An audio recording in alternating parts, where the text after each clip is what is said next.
36 ঘন্টা টানা 36 ঘন্টা ডিউটি করার পর তার চোখে যে বড় নিদ্রা এসে গিয়েছিল, চেয়েছিল একটু শান্তির ঘুম। ভাবিনি কখনো সে তার চিরনিদ্রার ঘুম হয়ে যাবে।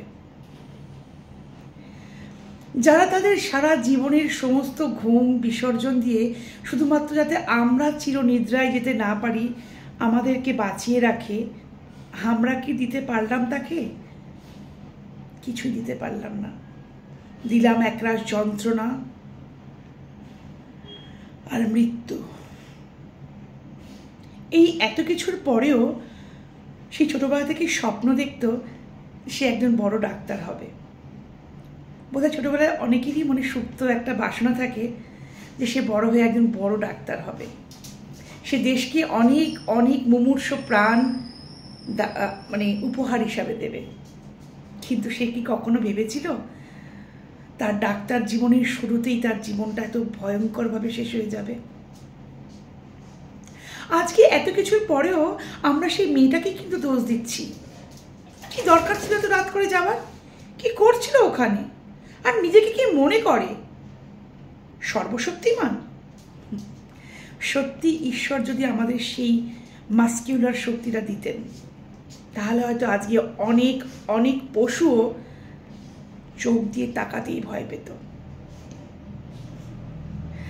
আজকে তার চিৎকারের সঙ্গে পুরো দেশ চিৎকার করছে, আর হবে নাই বা কেন?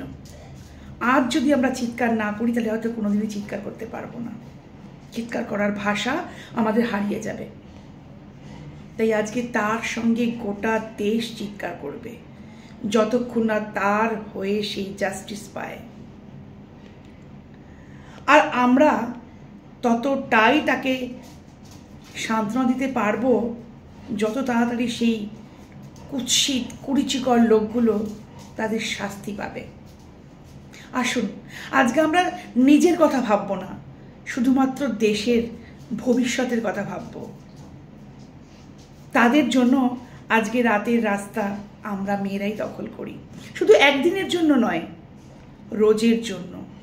যখন রাত্রির 12টা 1টা 2টোয় আমরা বাড়িতে ফিরব, কোনো ভয় কোনো শঙ্কা কোনো কিছুই যেন আমাদেরকে কাবু করতে না পারে। আসুন আমরা প্রত্যেকে মিলিত হয়ে এই প্রচেষ্টাকে সফল করে তুলি। আজ সত্যি তার সেই মর্মান্তিক চিৎকার মর্মান্তিক যন্ত্রণার অবসান করার দিন এসছে, যেন সেই যন্ত্রণা থেকে সে মুক্তি পায়।